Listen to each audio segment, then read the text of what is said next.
the most concerning thing to me looking at this Lakers team right now, guys, I got some stats here that is incredibly concerning about LeBron James. LeBron last night, and I didn't really have all these stats next to me right as the game ended, but there were some things that, I was doing the math while I was doing the post-game show. LeBron has clearly not looked like LeBron James over the last 4 games.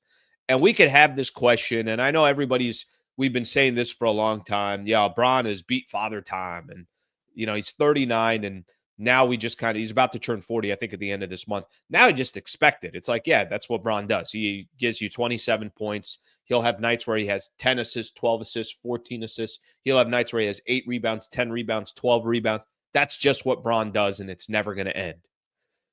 Let me just lay out these stats for you of what LeBron has been over these last few games. 4 of 16 from the field yesterday. Do you know LeBron hasn't hit a 3 in 19 three-point attempts? He's 0 for 19 from the three-point line over his last 19 attempts. I'm going to read something Dave McMenamin had there on ESPN. It says, James went 0 for 4 on three-pointers against the Wolves, extending his drought to 0 of 19.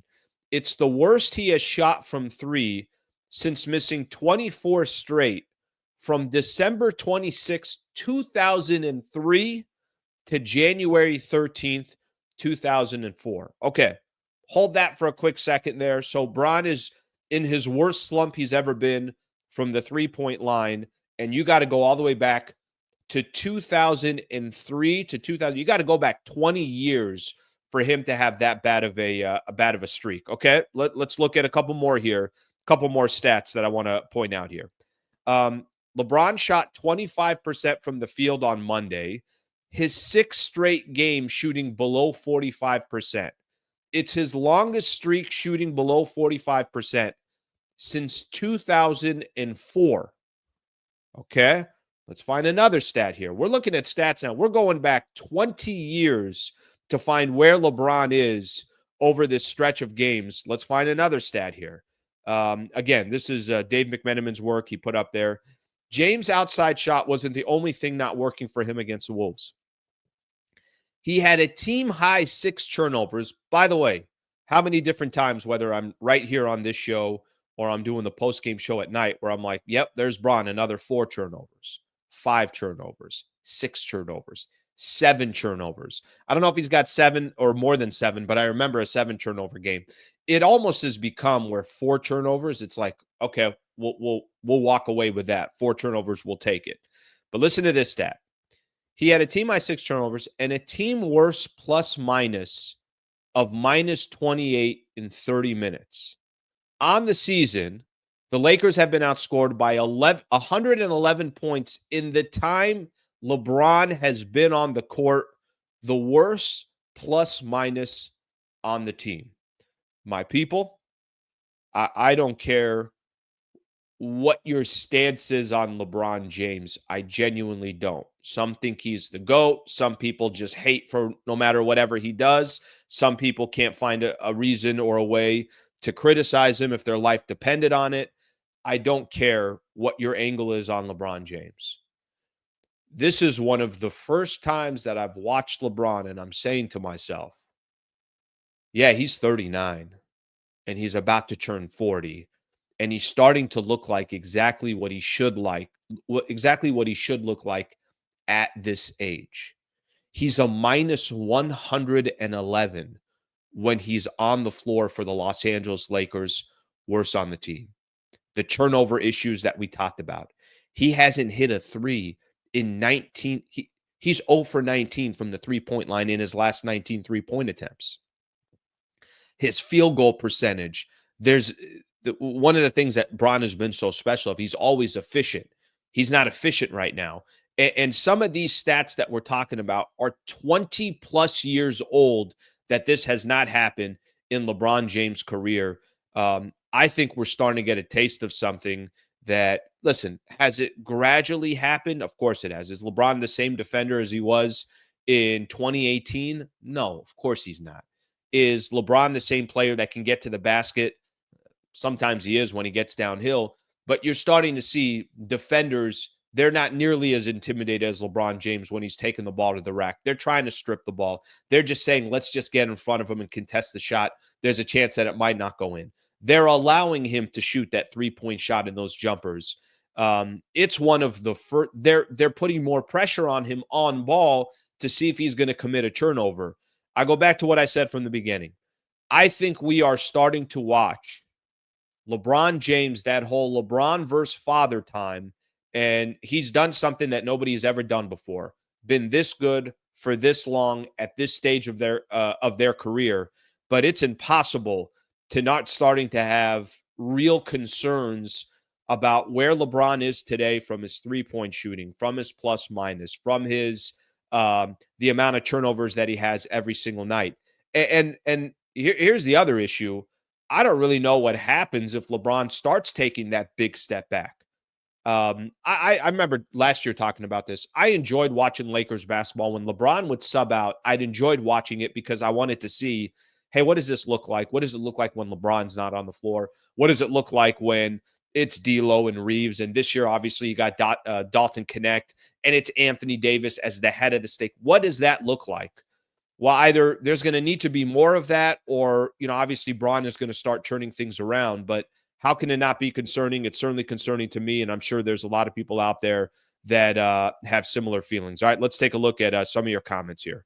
Let's see. Yeah, the T-Wolves are not a good team and are 9-10, but neither are the Lakers. The Lakers have a winning recorded against Tomato. Lakers are not some measuring game for other teams.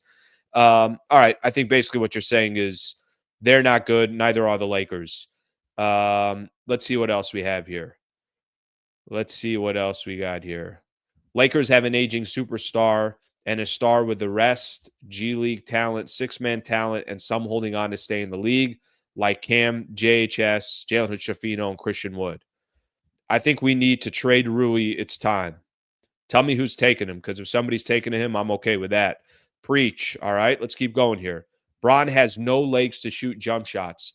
Well, if you got no legs to shoot jump shots, let me tell you something. If you're struggling to get your feet under you, it's a second of a back-to-back like it was yesterday. If that's one of the issues that you're having, cool. I completely understand that. But is he going to have legs to take the ball to the basket? Is his decision-making going to all of a sudden become that much better when he is fatigued? Probably not. Probably not. All right, let's see here. Braun is fine. He just needs his minutes and pay cut. Okay. Whatever that means right there. And listen, I understand. And I know a lot of people are going to be out there and they're going to say, all right, well, why'd you sign him to this contract? What do they do now? Okay. We could kind of get to all that stuff. Braun for business, no problem. And Braun for stats. I mean, it's not like Braun has all of a sudden dropped off a cliff or anything along those lines. However, I will say this is the first time that I'm watching LeBron play, and it seems that there's such glaring numbers that are out there right now of how he's doing. Okay, I'm going to get to some of your comments here in just a little bit. As promised, like I mentioned, always enjoy talking Lakers basketball with them. I want to welcome in Trevor Lane here of Lakers Nation. Trev, what's up, brother? Hey, Alan. Thank you so much for having me on. Happy to be here. All right, man. I was looking today. I was looking at the archive. Trev, I was looking back at when's the last time Trev and I did a show together? And it was Lakers 10 games in, and they were 6-4. Okay. I know I'm making it sound like that was 3.5 years ago. It's a couple weeks ago. It's a couple weeks ago. But I'm looking back, and I'm just curious. I'm like, what was the Lakers schedule there? They were 6-4. They're 12-9 right now, which is actually pretty much on par with what they did through the first 10 games. Right. But just because I was just getting into this LeBron comment, or we were just talking about LeBron, let me start off with LBJ. Am I overreacting here to look at what he's done over this handful of games, 4 or 5 games? His plus minus, I don't know if you saw this morning, it's minus 111. It's the worst on the team. His 3-point percentage, this is the longest streak that he's gone since, you got to look 20 years, where he's gone 0 for 19, literally 20 years. It's been that long since he went through this bad of a stretch. His field goal percentage, X amount of games in a row, below 45%. Is this a bad stretch for LeBron James, or you got some other concerns with LBJ? I mean, can it be both? I think so. I don't buy that he's simply this bad permanently in terms of the 3-point shooting. Like, I don't buy that he's never going to hit a three again and 0 for 19. And yes, this is awful. And he airballed the last one and all of that. It's certainly frustrating, but I just don't buy that a guy who was shooting over 40% a few weeks ago from three suddenly can't shoot the three, period. I think this is just an outlier. It's a bad stretch here, and that ultimately the shot will start falling. It'll come around at some point. It's bizarre that here we are, 4 games of no threes from LeBron, but I don't think it's going to be a long-term trend here. But that said, I also think it's fair to be concerned about LeBron because of the defensive side of the ball. We've seen him, and he's not the only one, but not getting back defensively, maybe not capable of getting back defensively, missing rotations. The Lakers are significantly better on the defensive side of the ball when LeBron's not on the floor. And I think that speaks to 2 things, Alan. Number one, it speaks to father time, right? I mean, it's just there is a unavoidable effect that you're going to have as you get older, where it's more difficult to make those defensive rotations, where it's more difficult to run back defensively. And there's some other stuff going on when we talk about complaining to officials and things like that. But then the other piece to it is, well, do the Lakers have a team that's assembled to manage those things, to help mask some of those concerns? And the answer is very much no. They don't have a team that can sort of hide those things for LeBron. So it's part of it is LeBron and just age taking effect, and some of it I think will bounce back. I don't think he's forever going to be, shooting 0 for 19 from three. But the other side is I don't think the Lakers really have a team set up that is capable of weathering those issues and helping LeBron to still perform at his highest, because his weaknesses actually get magnified with this team and the way that it's set up. So that's the other piece to this. And there's only one way to fix that, Alan, and that's making roster moves.